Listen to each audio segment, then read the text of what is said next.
Déclarée en septembre 1939, la guerre contre l'Allemagne nazie débute sur le front Est, alors que les Français adoptent une stratégie défensive, retranchée derrière la ligne Maginot, réputée infranchissable.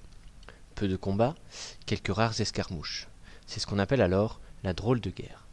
Mais en mai 1940, les choses s'accélèrent et les troupes allemandes lancent la guerre éclair, le Blitzkrieg.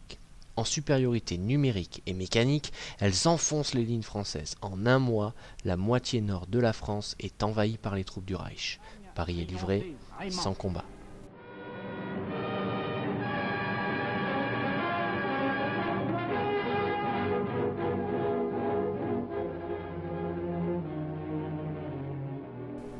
Affolés par cette invasion, plus de 8 millions de civils prennent la route, fuyant devant les bottes allemandes. C'est l'exode.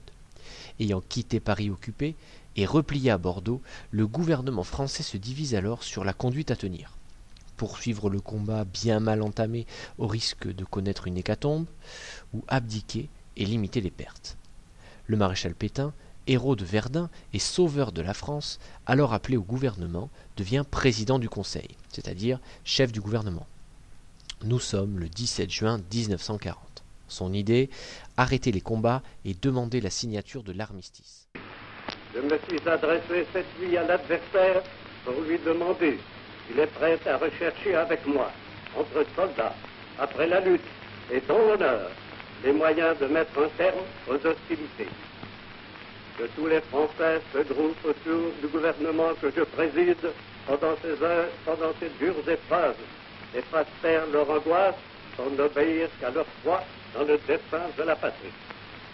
C'est chose faite 5 jours plus tard, puisque l'armistice est signé le 22 juin 1940 dans des conditions très dures pour la France. En effet, une moitié nord et ouest de la France est déclarée zone occupée par l'Allemagne. L'Alsace et la Moselle sont annexées au Reich. Les troupes allemandes doivent être entretenues à la charge de la population française. La République est comme foudroyée par la défaite. Mais de l'autre côté de la Manche, le jeune général de Gaulle, exilé à Londres, adopte quant à lui une autre posture. Et refusant la défaite, le 18 juin 40, il lance un appel radiodiffusé à la résistance.